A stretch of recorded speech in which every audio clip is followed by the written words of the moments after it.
우리 4절부터 함께 한 목소리로 합독하겠습니다. 너를 위하여 새긴 우상을 만들지 말고 또 위로 하늘에 있는 것이나 아래로 땅 아래에 있는 것이나 땅 아래 물속에 있는 것에 어떠한 형상도 만들지 말며 그것들에게 절하지 말며 그것들을 섬기지 말라. 나 내 하나님 여호와는 질투하는 하나님인즉 나를 미워하는 자의 죄를 갚되 아버지로부터 아들에게로 3, 4대까지 이르게 하거니와 나를 사랑하고 내 계명을 지키는 자에게는 천대까지 은혜를 베푸니라. 아멘.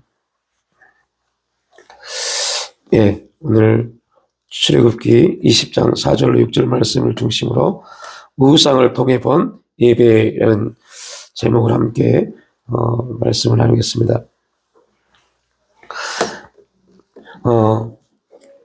우상이라는 개념을, 성경적인 개념을 우리가 잘 정리하지 못하면 예배라는 단어에 대한 개념 역시 정리되지 않을 수 있습니다.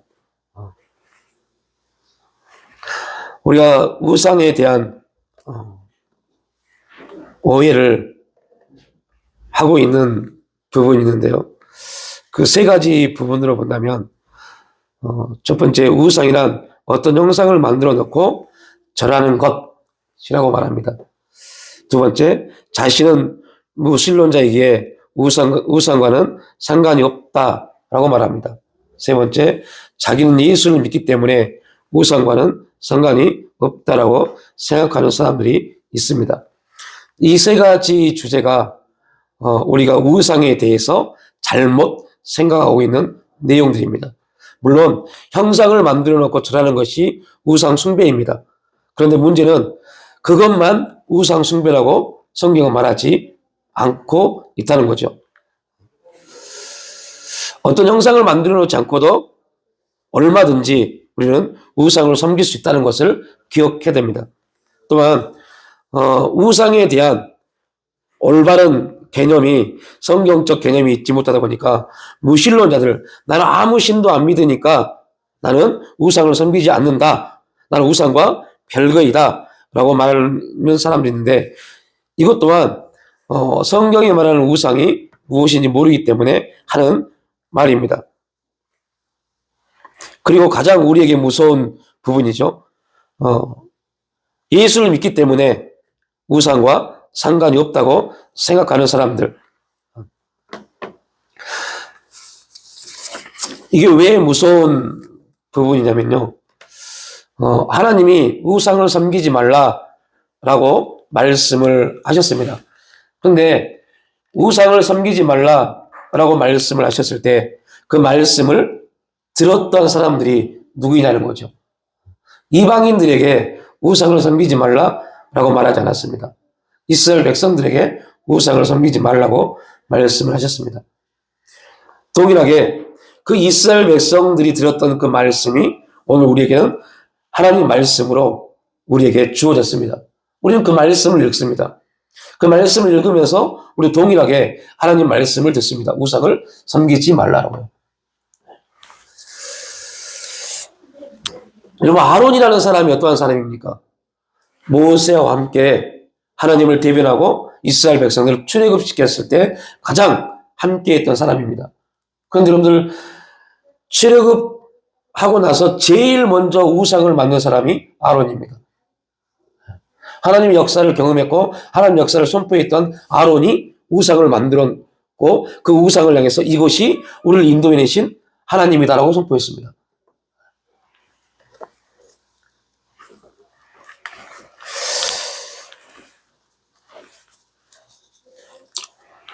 그래서 우리는 항상 조심해야 될 부분이,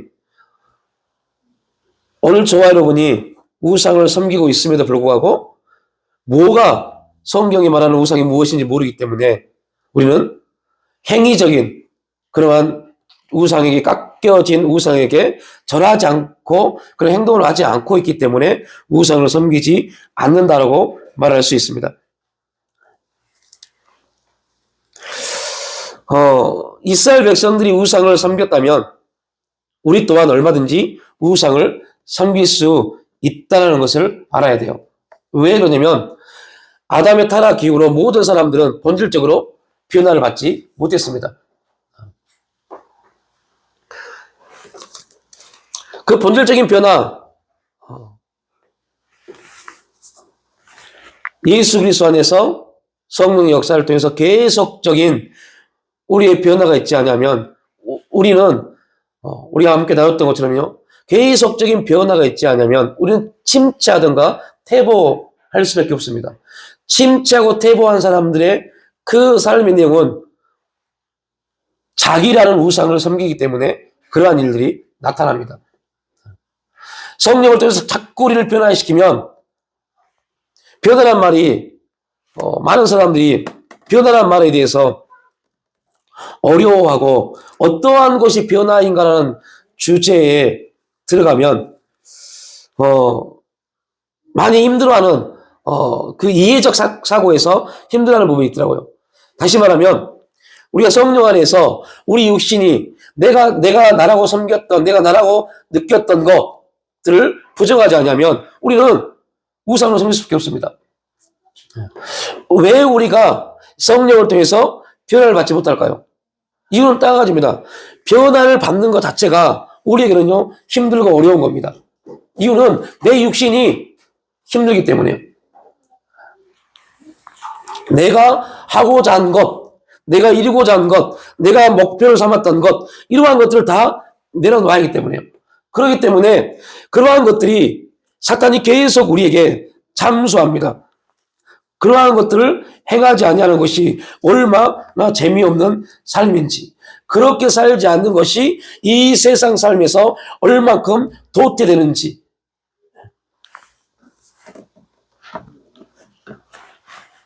하나님의 음성을 듣고 성령의 인도함을 받는 것보다 사탄이 이 세상 삶이라는 주제 안에서 우리에게 잠수하는 것이 훨씬 우리가 피부적으로 느껴지는 게 더 많기 때문에 말씀을 통해서 성령의 역사 안에서 변화되는 것보다, 그렇게 살고자 하는 것보다 그냥 주어지는 환경 속에서 그 환경에 수긍하는 것, 그래서 우리는 그거를 세상에서는요 순리대로 사는 삶이라고 합니다. 순리대로 사는 삶이 얼마나 그리스도인에게 잘못됐다는 것을 알지를 못해요. 우리는 순리대로 살면 안 돼요. 이 세상의 순리대로 사는 사람들은 그들은 하나님의 사람들이 아닙니다. 우리는 그 순리를 역행할 수 있어야 돼요. 그 역행한다는 것이 성령의 인도를 받는 삶입니다. 성령의 인도를 받지 못하는 사람들은 순리를 역행하지 못합니다. 세상의 방법대로, 세상이 하는 것대로 살아갈 수밖에 없어요. 왜요? 내 피부적으로 육신의 생각들이 그렇게 느껴지고 그렇게 생각되기 때문에요.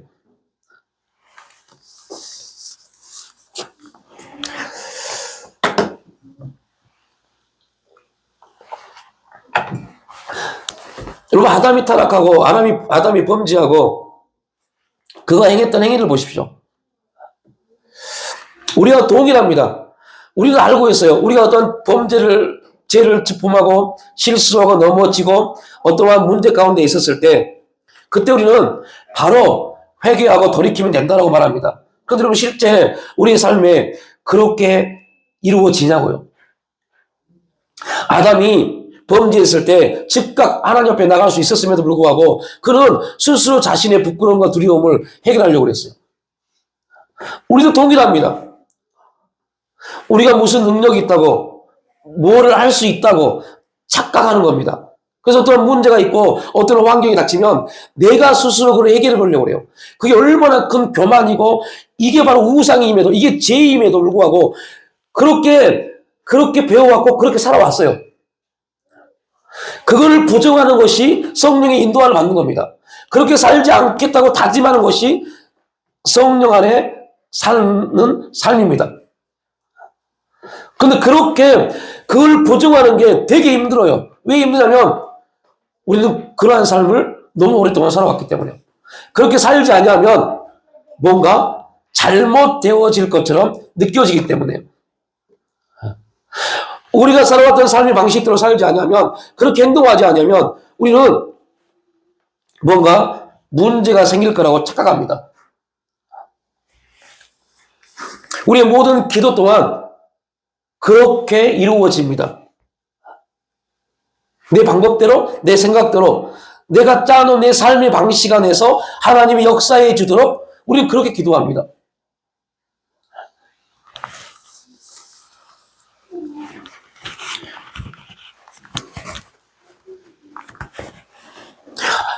아담이 범죄했습니다.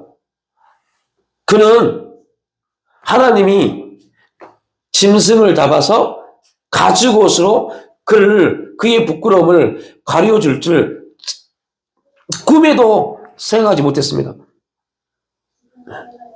어떻게든 부끄러움을 가리우는 것, 그것이 아담의 목적이었어요. 무화과 나뭇잎을 따서 그들의 부끄러움을 가리웁니다. 근데 하나님은 아담에게 질문하겠죠. 누가 너에게 그 부끄러움이라는 것을 알게 했느냐는 거죠.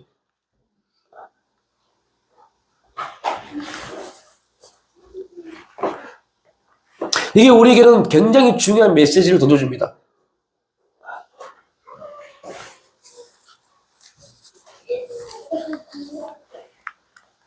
부끄러움을 가졌다는 말은 다른 말로 표현하면요, 옳고 그름의 문제를 누가 가졌다는 거예요? 아담이요. 옳고 그름의 기준을 아담이 가져버린 겁니다. 여러분, 이 세상의 삶의 기준에서 옳고 그름의 기준이 없는 사람들이 얼마나 잘못됐다고 말합니까? 옳은 것이 뭔지 그른 것이 뭔지를 모르는 거예요. 여러분, 모든 교육의 기초가 뭡니까? 모든 교육의 기초는요, 옳고 그름을 가르치는 것이 교육의 기초입니다. 이 세상의 교육의 기초는요, 어떤 것이 옳은 거고 어떤 것이 그릇된 것인지를 가르치는 겁니다. 그래서 여러분들 초등학교 교육의 첫 출발이 뭡니까? 바른 생활이요. 슬기로운 생활이요. 어떻게 살아야 된다를 가르칩니다. 그런데 여러분들 그 교육이 그리스도 안에서 바라볼 때 우리를 오히려 병들게 만드는 원리가 되어버립니다. 왜 교회의 교육이 중요한지 아십니까? 교회의 교육의 중요성은 우리의 삶의 옳고 모든 그림의 기준은 내가 아니라 사회가 아니라 사회의 통념적 법이 아니라 하나님임을 먼저 가르쳐야 돼요. 어떠한 것이 옳은 삶이냐? 라고 말 때 이 세상이 말하는 윤리 도덕이 아니라 하나님이 옳다고 하시면 그게 옳은 겁니다. 이러한 교육이 되지 않은 상태에서 이러한 하나님의 말씀에 대한 가르침이 없는 상태에서 수십 년 동안 그 사회가 말하는 옳고 그름을 배워왔고 들어왔고 그렇게 성장했던 사람들이 교회 안에 들어왔어요. 그러한 사회적 통념을 가지고 옳고 그름을 따집니다. 그러니까 전쟁이 일어나고 그러니까 싸움이 나고 교회가 깨지는 겁니다.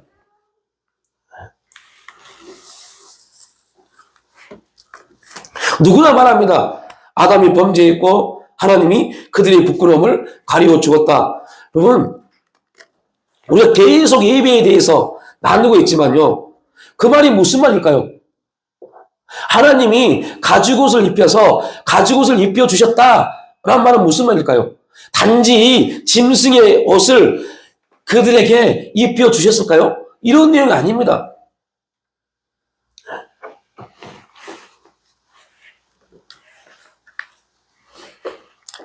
하나님께서 인간을 창조하신 목적은 하나님을 예배하는 예배자로 세우시기 위한 목적이었습니다. 그렇다면 하나님이 아담이 에덴 동산에서 행했던 모든 것은 하나님께 뭐였어요? 예배였습니다. 아담이 범죄함을 잃어버린 게 뭡니까? 예배를 잃어버린 겁니다. 예배를 잃어버렸단 말이 무슨 말이냐면 그가 하나님 말씀보다 그가 무엇이 옳으냐 그냐의 문제에 빠졌다는 겁니다. 그걸 우리는 누구한테 볼 수 있어요? 사울 왕에게서요.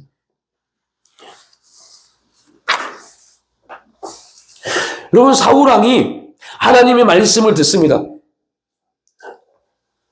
그리고 사울 왕이 행했던 게 뭡니까?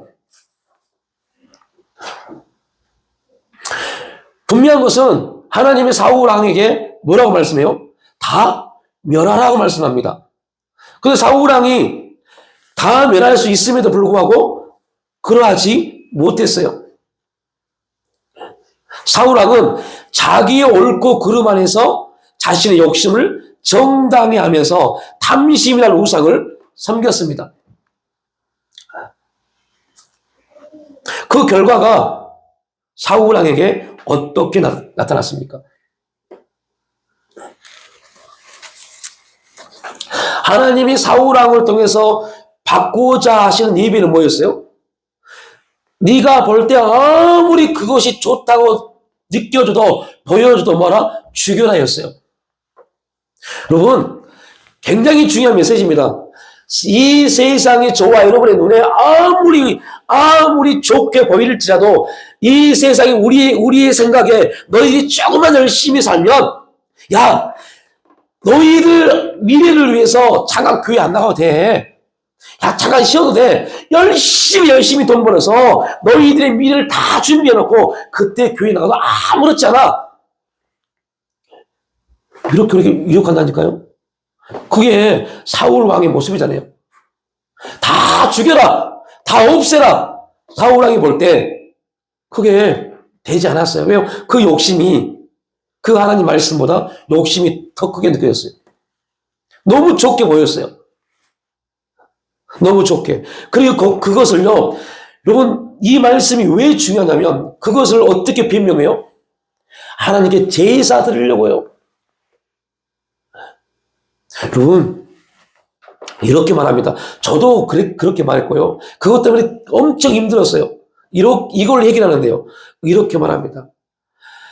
목사님, 삶이 힘들고 고통스러우면요, 예배고 뭐고 아무것도 안 됩니다. 이렇게 말합니다. 좀 여유가 있어야지 예배도 드리죠. 이렇게 말합니다. 그리고 세상 사람들도 그렇게 말합니다. 여러분, 이렇게 말씀하시면서 얼마나 많은지 아세요? 야, 어느 정도 네 삶을 해결해 놓고 그때 교회에 나가도 늦지 않아라고요. 아니라니까요. 그걸 죽이지 않냐면요. 그걸 죽이지 않냐면 오늘 하나님 뭐라고 말씀하십니까? 그거를 죽이지 아니함으로 하나님이 왕을 버리셨습니다고 말씀하잖아요. 이 말씀이 우리에게는 충격으로 느껴져야 돼요. 하나님이 왕을 버렸습니다. 그럼 이게 뭐라고? 아니, 사울왕이 분명히 사울이 그랬잖아요. 그 욕심, 탐심으로 좋은 것들 다 숨겨놨겠지만 그럼에도 불구하고 사울이 고백하잖아요. 예배 드리려고 했습니다. 제사 드리려고 했습니다. 그럼 하나님이 제사 받으시고 해결해 주시면 되죠. 뭐. 하나님은 그런 능력도 계신 분인데. 근데 하나님은 왜? 별거 아닌 거. 어떻게 보면 별거, 여러분 사무엘상 15장을 다시 한번 읽어보세요. 집에 가서. 별거 아닙니다. 그런데 하나님이 이것 때문에 왕을 버렸다고 그래요. 우리에게 하나님이 야, 너 지금 이 말씀 우리에게 적용시켜보면, 우리가 이 말씀에 우리의 삶을 대입시켜보면 너 내 말에 순종하지 않았어? 내가 너에게 이렇게 순종하기 위해서 순종하지 않았어? 내가 널 버릴 거야 라고 말씀한다면 그 말씀이 우리에게 어떻게 들려지겠냐는 거예요. 이거 한 번 실수했다고 저를 버린다고요?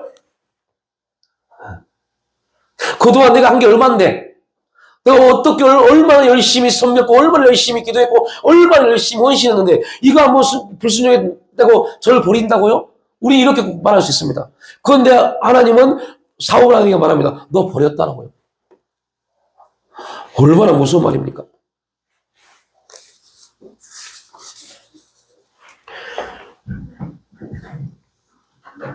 우리가 꼭 기억해야 돼요. 사탄 마귀가 우리를 얼마나 거짓을 통해서 하나님 앞에 나가지 못하도록 우리를 붙잡는지. 이렇게 살지 않으면 인생이 망할 것처럼 말합니다. 이렇게 행하지 않으면 내 미래가 완전히 없을 것처럼 말합니다. 이렇게 하지 않으면 소망이 없을 것처럼 말합니다. 아무것도 안 될 것처럼 말해버립니다. 그리고 실제 그렇게 느껴지고 그렇게 보여집니다.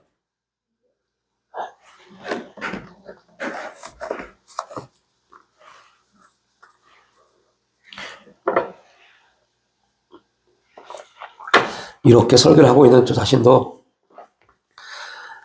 이런 것 때문에 너무 골치 아프고 너무 많은 고민이 있어요. 내 인생이 과연 내일을 꿈꿀 수 있을까 할 정도로요. 힘들어요. 과연 우리 가정에 내일이라는 소망이 있을까? 지금의 환경에서 벗어날 수 있을까? 그럼 어떻게 해야 되지? 육신은 계속 이런 생각 때문에 힘듭니다. 이런 생각이 한번 들어오면요, 걷잡을 수 없어요.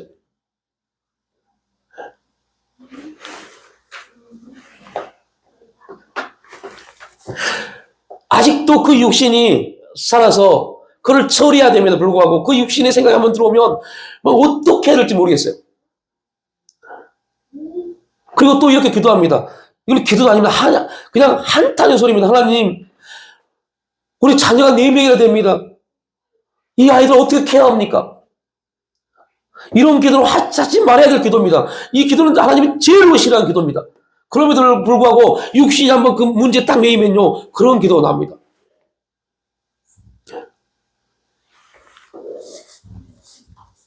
하나님 이래가지고 지금 당장 이 문제도 해결하지 못하는데 내일을 내가 꿈꾼다고요? 우리 가정에 내일이 소망이 있습니까? 아니, 하나님 이러는 교회 내일이 소망이 있습니까? 하나님 보십시오, 이러는 교회 어떻습니까? 내일이 소망이 있습니까? 3월달 한 달 지날 수 있을까요? 제가 3월달 한 달 내내 기도하고 이거였어요. 하나님 3월달 한 달 동안 내가 버틸 수 있을까요? 우리 교회가? 버틸 수 있습니까, 하나님? 이런 기도였어요. 과연 4월달, 9월달 예배는 여기서 드릴 수 있을까요, 하나님? 이런 기도였어요. 이러면 오해할 수 있어요. 아, 진짜 힘든가 보다. 돈이 없어 힘든가 보다. 이런 문제에 빠져버리니까 교회가 소망이 없는 겁니다. 이런 문제에 빠져버리니까 가정에 소망이 없는 겁니다. 돈이 없어서 문제가 아닙니다. 여러분, 이 모든 물질은 누가 움직이세요? 하나님이요. 여러분이 이기해서 움직이는 게 아닙니다. 우리가 이기해서 움직이는 게 아닙니다. 하나님이 말씀하시면 하나님의 말씀을 통해서 하나님의 역사를 통해서 움직이는 거지, 우리가 열심히 일하니까 이만큼의 돈이 들어왔다. 천만의 말씀입니다. 왜 소망이 없게 보였겠어요?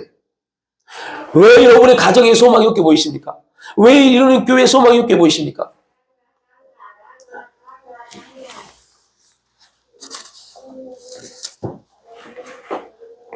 우리가 헤쳐나가야 될 부분을 헤쳐나가지 못해서 그래요.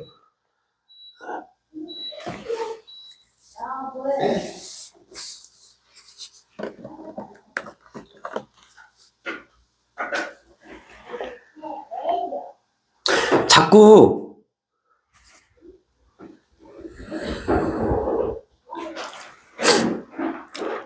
하나님 우리에게 요구하시는 것 큰 게 아닙니다.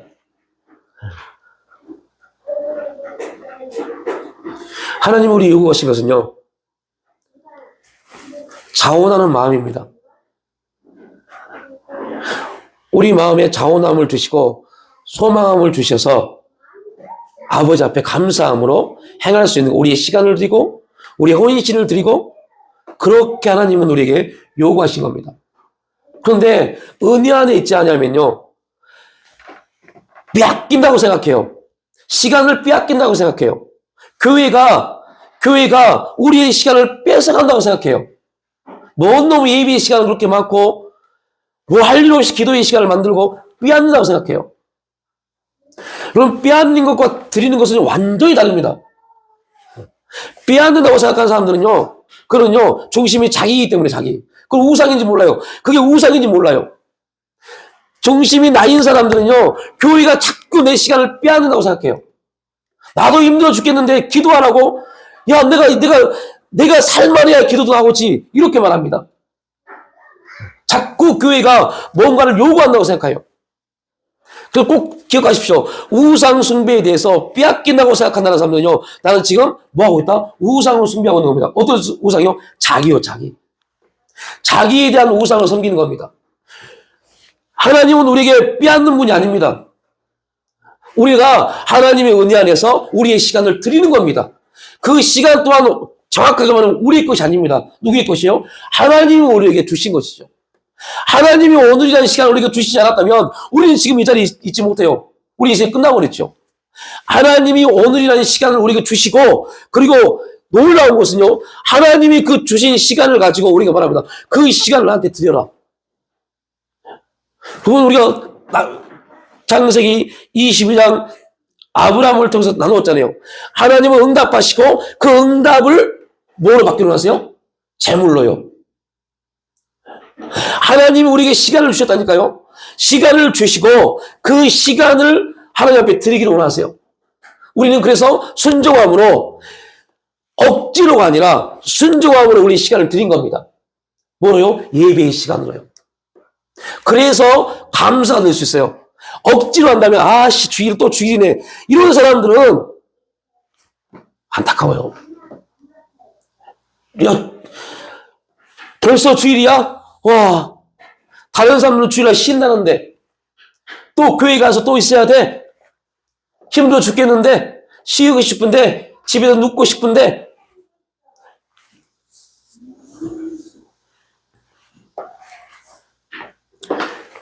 부모가 야 주일이야 교회 가, 억지로 교회 나오는 거. 이제는 우리의 신앙이 빼앗기고 억지로 예배드리고 그런 삶이 아닌, 정말로 하나님의 은혜에 우리가 반응해서 순종함으로 나오는 그러한 삶을 살아야 돼요. 억지로 빼앗긴다고 생각하고 불순종, 이 모든 것은요, 중심이 자기이기 때문에 자기.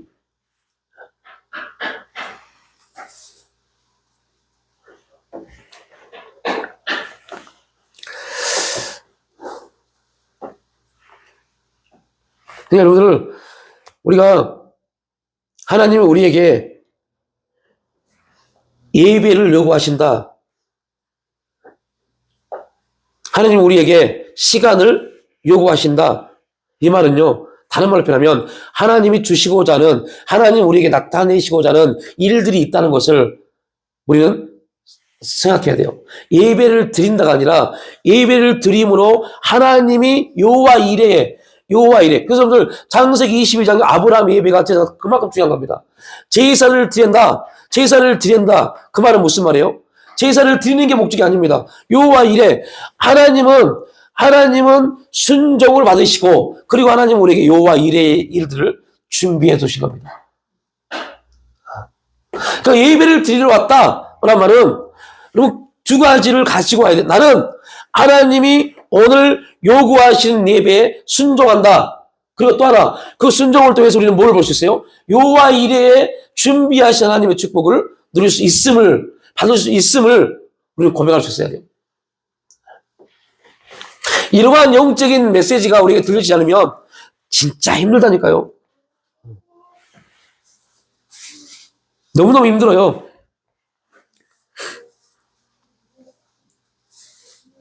그래서 사람들은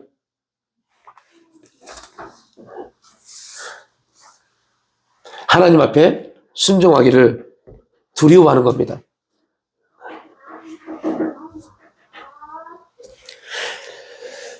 그래서 참 무서운 게 있어요.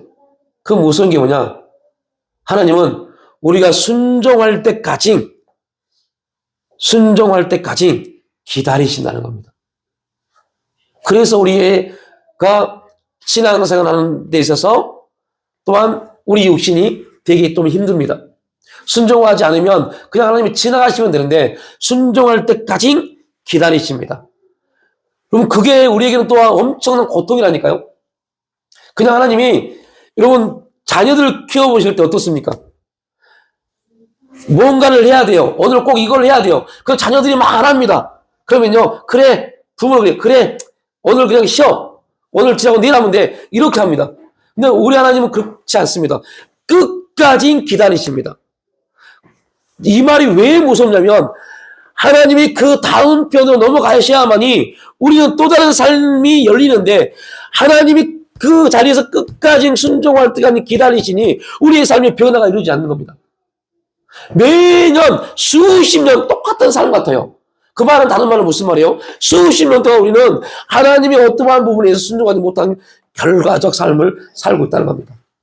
그래서 무서운 겁니다.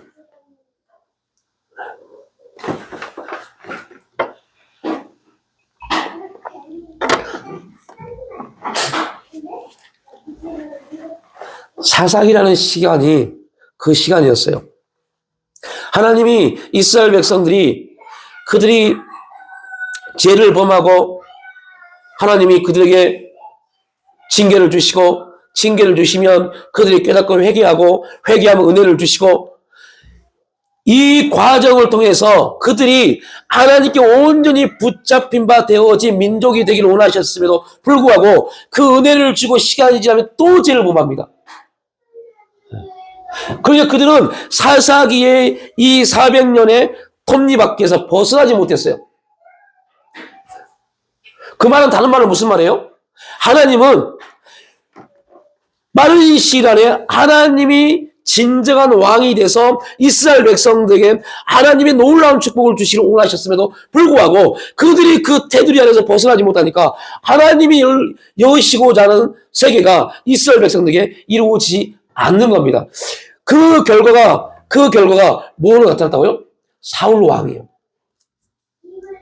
사울 왕이요. 사울 왕의 그 기준은 우리가 나눴던 것처럼 뭘 의미합니까? 자기 의로움이요. 자기 의로움이요. 여러분, 사울 왕이 범죄에서 하나님이 왕을 버렸습니다 라고 말씀함에도 불구하고 사울이 사무엘에게 뭐라 그럽니까? 자기를 위해서 기념비를 세워달라고 하잖아요. 인정받고 싶어 합니다. 누구를 위해서요? 자기를 위하여. 사람들이 우상을 만들고 섬기는 이유는요, 딱 한 가지입니다. 본질적으로 자기를 위해서 만드는 겁니다. 고린도후서 5장 15절 말씀 보면 그가 모든 사람을 대신하여 죽으심은 살아있는 자들로 하여금 다시는 그들 자신을 위하여 살지 않고, 여러분 그리스도인들의 삶의 중심이 바로 그겁니다. 누구를 위해 살지 않고요? 자신을 위해 살지 않고요. 우리가 그리스도인이라면 우리의 삶의 중심은 자신을 위해 살면 안 돼요.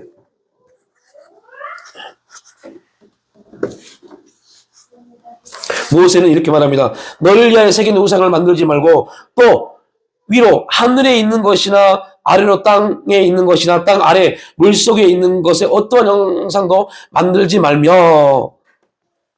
성경이 우상에 대해서 어떻게 말하는지를 우리는 또한 이 부분을 살펴봐야죠. 자기를 위하여 만든 모든 것.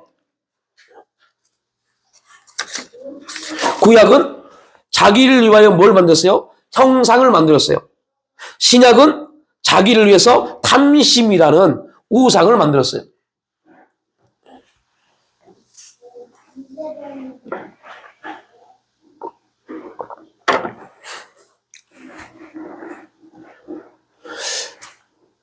여러분, 여러분들이 학생들도 있지만요, 자기를 위해서 열심히 공부하는 것, 그것도 그 공부가 우상이 될 수 있어요. 부모가 자녀를 위해서 열심히 사는 것, 그것 또한 그 자녀가 그 부모에게는 우상이 될 수 있어요. 심지어 우리가 나눴죠. 피해의식도 우상이 될 수 있어요. 상처도 우상이 될 수 있어요. 우리 육신의 몸이 아파서 그 몸에 매이는 것도 우상이 될 수 있어요. 왜요? 그 시야는 누굴 잃어버려요? 하나님을 잃어버리잖아요. 우리의 모든 삶에 있어서 하나님을 잃어버리게 만드는 모든 것이 우리의 우상이 될 수 있어요. 그래서 무서운 겁니다. 우리는 우상을 섬긴 적이 없다고 말한다니까요.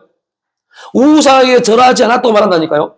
근데 실제 자기를 위해 사는 모든 것들, 그것이 긍정적인 거든 부정적인 거든 그것이 우상숭배라는 걸 알지 못해요. 내가 나를 위해서 이렇게 하는 거, 이게 뭐가 문제입니까? 라고 생각합니다.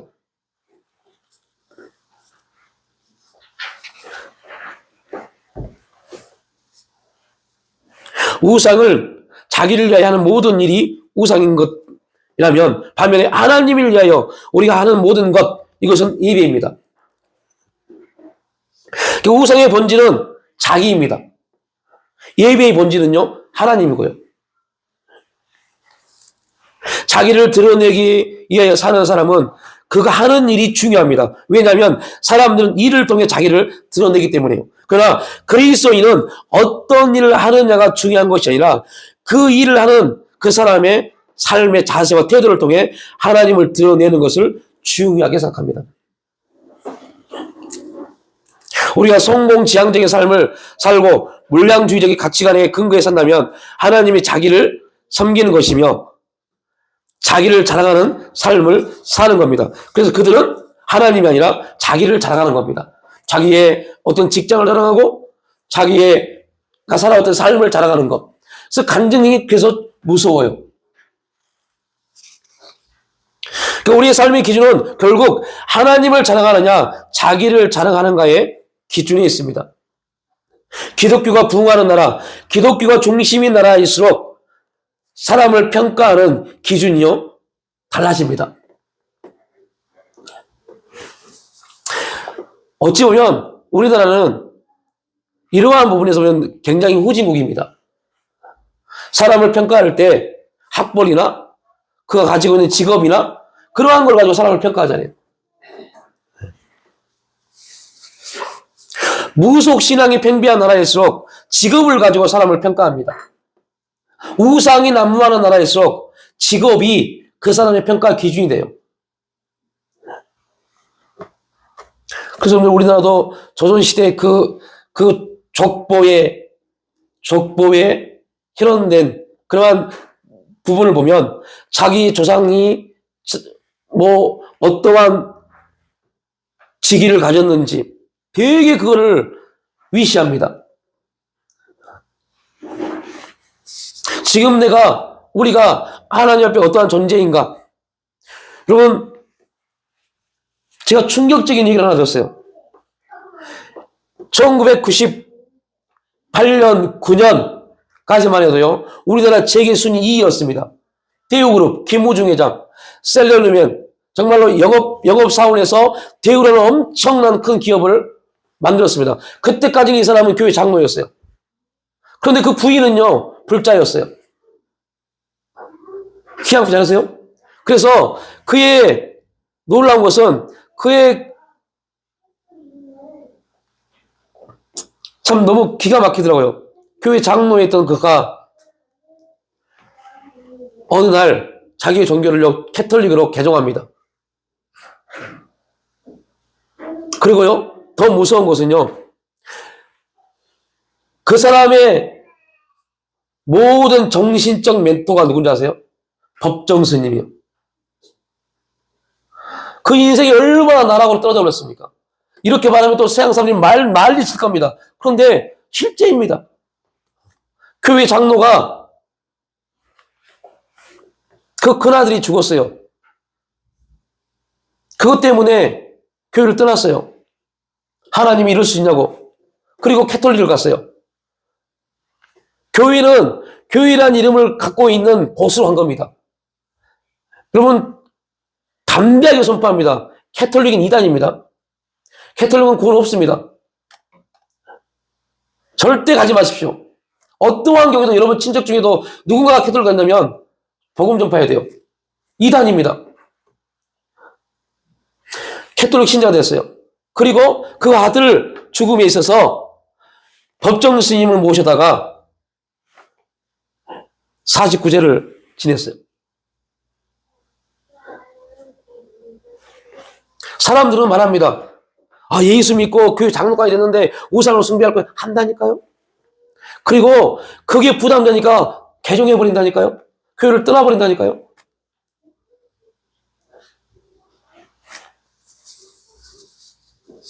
왜 그러한 일이 벌어졌을까요? 직분은 장로가 되고 안수집사가 되고 권사가 되고 목사가 됐음에도 불구하고 인격적으로 하나님을 만나지 못해서 그래요. 인격적인 만남을 통해서 계속적인 변화가 이루어지지 못하니까 조그만 환경의 문제에 넘어져 버리고 실수하고 그것 때문에 하나님을 떠나고 그것 때문에 원망하고 불편해요. 하나님은 당신의 아들을 죽이시기까지 우리를 사랑하셨는데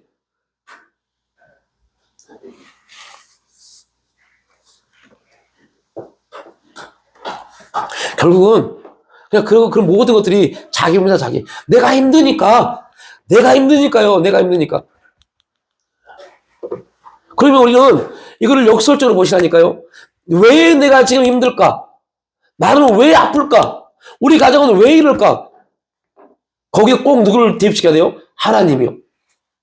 그러면 하나님은 왜 나에게 계속 이런 힘듦을 주실까? 하나님은 왜 나에게 육체의 질병을 계속 이렇게 주실까? 하나님은 왜 우리 가정에 이러한 아픔을 계속 주실까? 하나님은 왜 그러시지? 라는 부분을 놓고 계속 아버지 앞에 나가야 돼요. 그리고 그 하나님으로부터 해결책을 찾아야죠. 이 세상에 어떠한 것도 해결책을 주지 못해요. 여러분 병원 가보세요. 병원 의사가 해결책 주는지요? 주지 못한다니까요.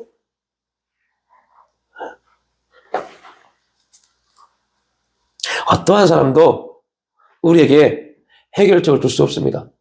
왜요? 그도 죄인이기 때문에요. 그도 문제가 많은 사람이기 때문에요. 오직 보이지 않고 들리지 않고 답답해도 하나님 앞에 무릎 꿇는 사람을 통해 하나님 역사하십니다. 그래서 무릎 꿇는 겁니다. 누구는 금요일날, 목요일날 장모님하고 이런저런 얘기를 하면서 그런 말씀하세요. 어떻게 기도해야 할지 모르겠다.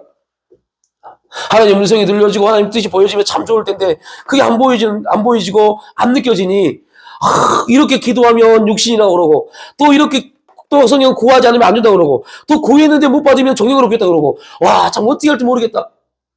여러분 그래가지고 많은 사람은 기도 안 합니다. 그럼에도 불구하고 기도하십니다. 왜요? 기도할 수밖에 없으니까. 그럼에도 불구하고 기도해야 하면 하나님 역사하시니까. 그럼에도 불구하고 하나님이 기도하는 자리에 나오면 하나님의 역사를 통해서 인도해 가시니까요. 알고 모든 것이 느껴지고 알았기 때문에 하는 게 아닙니다. 어느 때는 답답하고 기도하면서 답답해 미치겠고 어느 때는 기도함에도 불구하고 이게 맞는 건가 틀린 건가 옳고 그름의 문제가 아님에도 불구하고 맞는 건가 틀린 건가 그런 부분에 놓여 있습니다. 이렇게 계속 하는 게 맞는 건가? 이렇게 기도하는 게 하나님 기뻐하시는 건가? 이렇게 하면 되나? 이런 문제가 계속 우리에게도 질문이 되어지는 겁니다. 그럼에도 불구하고 우리가 왜 기도하겠습니까? 우리는 기도할 수밖에 없는 존재이니까요.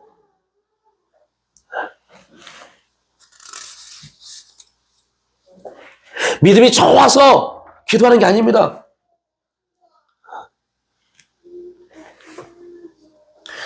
그 믿음의 하나님의 역사가 우리 가운데 이루어지기를 소망하면서 기도하는 겁니다.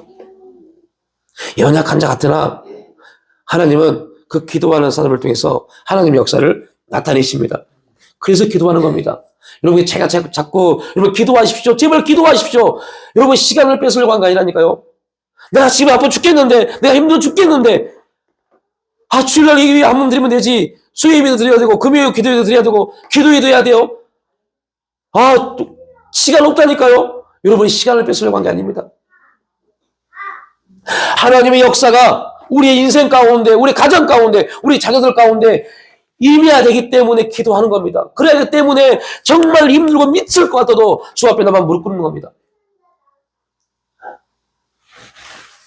안 그러면 그럼 주가 뭐하러 그런 말을 해요? 여러분 열심히 돈 벌어서 단돈 1,000원이라도 헌금을 더 하십시오. 이렇게 말하죠. 여러분 열심히 일해서 단돈 1,000원이라도 헌금을 더 하면 그 1,000원만큼 교회에 유익하니까요. 근데 우리가 아버지 앞에 우리의 날짜를 계수 받을 때 그런 문제가 아니잖아요. 네가 얼마큼 헌금했느냐 하나님은 절대 보지 않습니다. 야, 네가 이만큼 헌금해서 이거 보시지 않습니다. 네가 나를 의지했구나. 진짜 네가 나를 바라봤구나. 이것만 보십니다. 그래서 조금 바보 같지만 조금 미련한 것 같지만 기도하는 겁니다. 주님을 붙잡는 겁니다. 주님의 이름을 부르는 겁니다.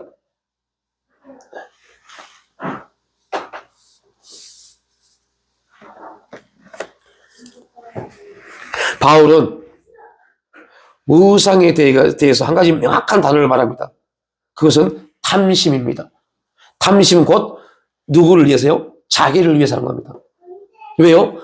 그 탐심의 출발이 뭡니까? 욕심이니까요. 그러므로 땅에 있는 지를 죽이라. 곧 음란과 부정과 사욕과 악한 정욕과 탐심이니 탐심은 우상 숭배이니라 라고 말합니다. 탐심이 우상 숭배입니다.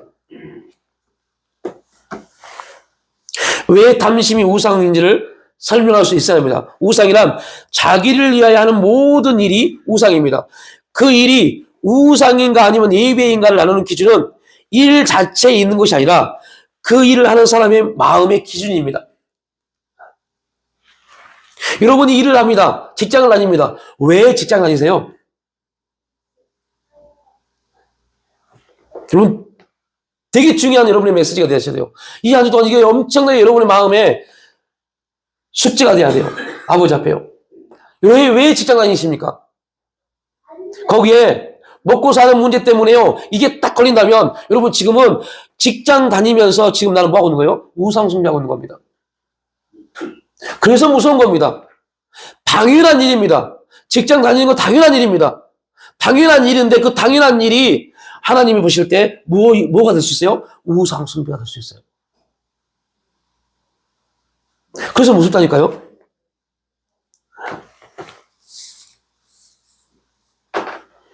동기와 목적이 자기일 때 그 일이 어떠한 일을 할지라도 그것은 우상이 됩니다. 그렇다면 우상이란 자기를 위하는 이기심에서 나오는 겁니다. 그래서 바울은 탐심이 우상 숭배라고 말씀하는 겁니다. 탐심이 우상 숭배라면 우상을 숭배하지 않고 하나님께 진정한 예배자가 되려면 욕심을 버려야 합니다. 욕심을 버려야 돼요.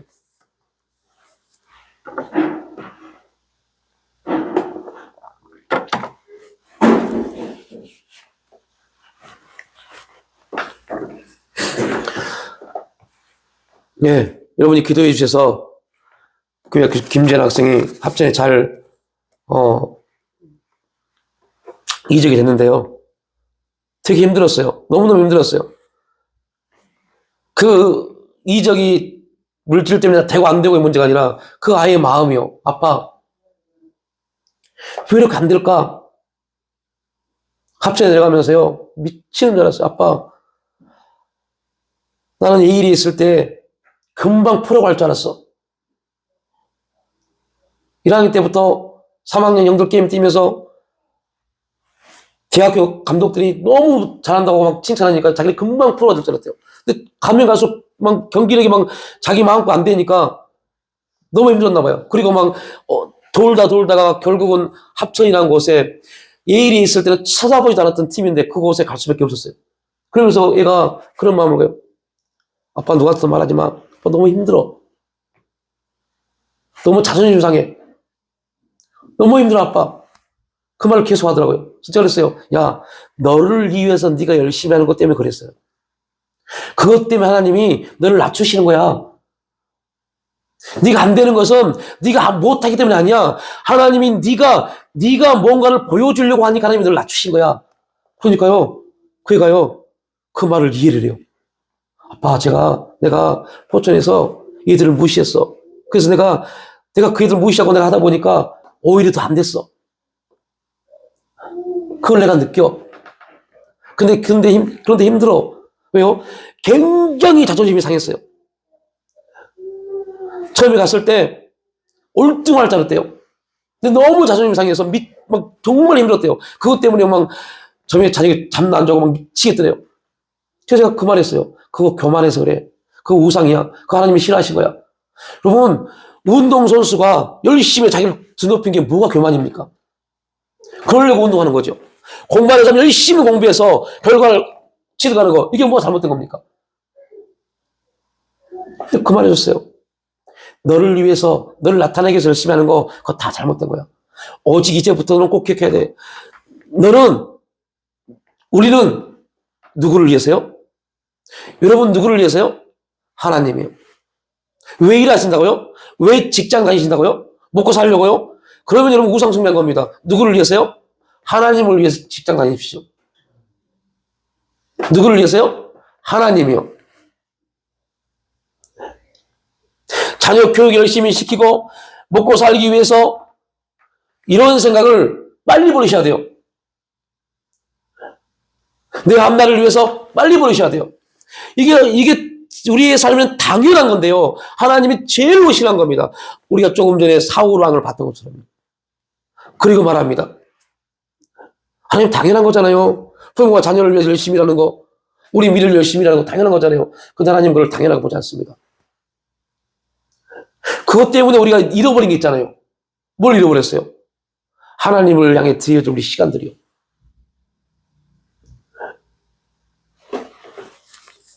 그게 탐심이라는 걸 이해하지 못한다니까요.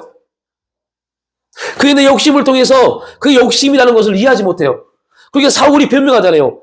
아, 이 좋은 걸 가지고 하나님께 뭐 하려고요? 제사, 제물로 드리려고요. 그게 욕심인지는 알지를 못해요. 그게 사무엘이 이렇게 사울에게 깨달음을 줍니다.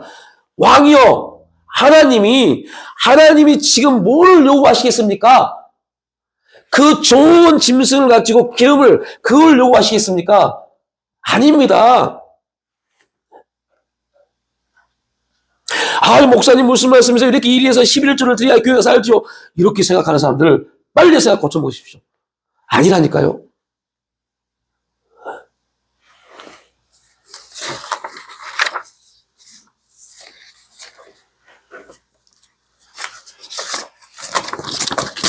예수님의 사역의 첫 시작이 뭔지 아시죠? 예수님의 사역의 제일 처음의 시작이 뭡니까? 가나 혼인잔치요. 가나 혼인잔치에서 어떤 일이 벌어집니까? 포도주가 끝나버렸어요. 이스라엘 백성들의 잔치에서 저주받은 잔치는 무슨 잔치예요? 포도주가 잔치가 끝나기 전에 포도주가 끝나면 떨어지면 그 집은 저주받습니다. 이게 이스라엘 전통입니다. 그런데 혼인잔치 집에 뭐가 떨어졌어요? 포도주가 떨어졌어요. 이제는 포도주를 더 이상 살 수가 없어요. 어떻게 할 수가 없어요. 그러면 그 잔치는 망한 겁니다. 그때 어떤 일이 벌어집니까? 상상할 수 없는 일이 벌어집니다. 물이 포도주가 되는 역사가 이루어집니다. 물이 포도주가 됩니다. 그걸 통해서 제자들은 하나님의 영광을 보았습니다. 오늘 하나님 우리에게 요구하신 게 바로 그겁니다. 야, 네가 아무리 열심히 해봐라.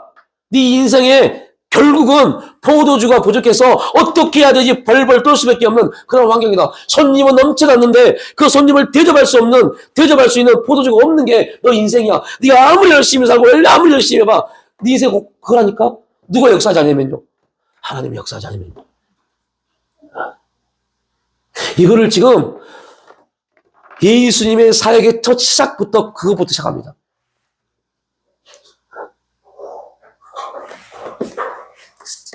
그리고 그 시작을 선포하고 나서 거듭남을 말씀하시잖아요. 그 거듭난 자들에게 거듭남의 삶의 중심인 예배를 말씀하시고요.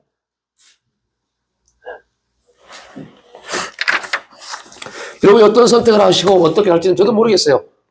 그러나 분명한 것은 나를 위해서 뭔가 하려고 하는 모든 생각들을 빨리 바꾸셔야 돼요. 결국 그게 바뀌지 않으면 우리는 내 열심으로 내가 사는 내 삶으로만 끝나버릴 수 있어요. 하나님으로부터 부어주시는 은혜가 아니라 내가 열심히 해서 얻어지는 것 외에 하나님의 축복을 누리지 못하고 끝나버릴 수 있는 인생이 되어버릴 수 있어요.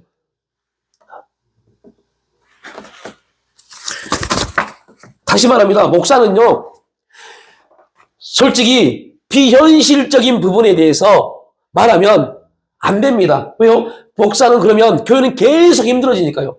이게 얼마나 비현실적인 겁니까? 여러분도 마찬가지입니다. 얼마나 비현실적인 거. 목사님 무슨 말씀이세요? 너 열심히 일하지 않으면 어떻게 삽니까? 얼마나 이게 정당한 말입니다. 열심히 살지 말라는 소리가 아닙니다. 열심히 살 때 그 삶에 열심히 사는 목적이 뭐냐는 거죠. 그 목적이 불투명해지면 그 목적이 나를 위해서, 우리 가정을 위해서, 내 자녀를 위해서라면 그럼 지금 내가 우상이고 우리 가정이 우상이고 내 자녀가 우상입니다.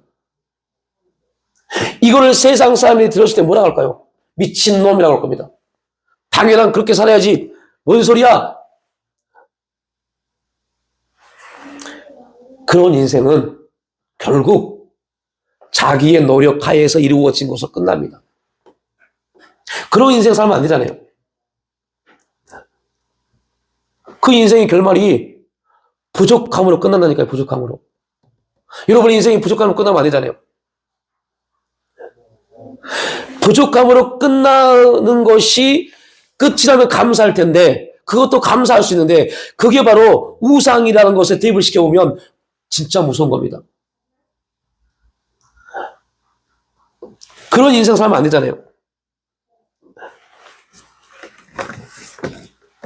우리는 오직 하나님이 우리에게 허락하신 이 시간, 하나님이 우리에게 허락하신 이 직분, 하나님이 우리에게 허락하신 우리 가정, 하나님이 우리에게 허락하신 직장, 하나님이 우리에게 허락하신 이 인생, 누가 허락했다고요? 하나님이요. 내가 허락한 게 아닙니다. 여러분이 만든 게 아닙니다. 우리가 만든 게 아닙니다. 하나님이 하신 겁니다. 뭐 하시려고요? 하나님께 모든 영광을 누구를 통해서요? 죄인이었던 사람들이 하나님 은혜로 하나님 나라 백성이 되어졌고 그 백성들을 통해서 영광 받으시기 위한 목적입니다. 그게 예배입니다. 그래서 오직 우리의 모든 영광은 누구에게만요? 하나님에게만요. 육신적으로 볼 때, 세상적으로 볼 때 손해보는 것 같고 아무것도 되지 않을 것처럼 보입니다.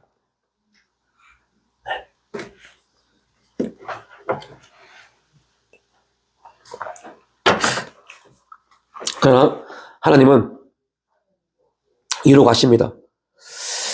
예, 이렇게 결론을 짓겠습니다. 저희 교회가 임직 예배를 드리고 3년이 지났습니다. 3월 19일, 2022년 3월 19일, 이 3년이 3월달 딱 지났습니다. 오늘 하면 3월달 지나고 3년이 됩니다. 저희는 임직 예배를 드릴 수가 없었어요. 임직 예배 드리기 일주일 전에 저희 가족은 다 코로나 걸렸어요. 코로나 걸렸어요. 저희 아이들 다 코로나가 걸렸어요.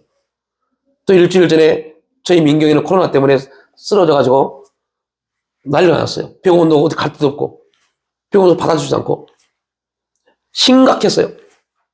제가 간절히 기도했어요. 하나님, 저희 애들은 코로나에 확정이 됐습니다. 저와 저희 아내는 결코 혹 코로나일지라도 진단키트에 코로나 확증되지 않도록 역사해달라고 기도했어요. 이유는 뭐냐면 하나님이 준비한 그 시간, 그 예배는 임직 예배는 반드시 하나님 드려야겠습니다. 약속이기 때문에 정말 많이 기도했습니다. 근데 놀라운 것은요, 아마 코로나 걸렸을 겁니다. 근데 코로나 진단키트에서 안 나왔어요. 제 몸은 증상이 똑같아요. 이메디 병원에 가서 검사했는데요, 안 나왔어요. 그래서 임직 예배를 드렸어요.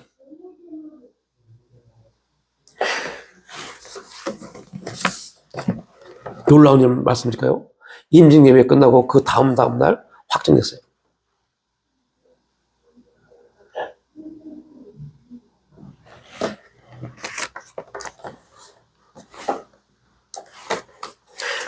여러분, 우리가 하나님께 약속한 게 있습니다. 여러분 각자 하나님께 약속한 게 있을 겁니다. 하나님은 하나님이 우리에게 언약하신 약속하신 것을 이루시기로 작정하시지만 또한 우리가 하나님께 약속하신 그 약속의 시간을, 그 일들을 이루시기를 기다리고 계십니다. 이유는 하나님이 하늘의 역사를 우리에게 주시기 위한 목적입니다. 우리 힘들게 하고 우리 어렵게 하고 하기 위한 목적이 아니라요. 아버지 하나님, 우리가 이 세상을 살아가는 데 있어서 너무 많은 제약들이 있습니다. 그 제약으로 인해서 하나님 앞에 나가지 못하고 하나님 또한 하나님께 드려야 될 시간들, 헌신의 시간들, 이 모든 것들을 혹 놓치고 있진 않나.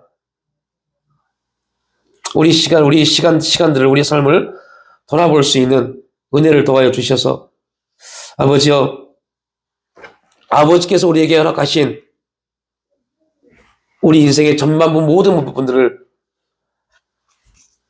하나님 부르신 목적대로 온전하게 사용할 수 있는, 또한 그렇게 쓰임받는 우리의 삶이 될 수 있도록 성령님 인도하여 주시옵소서.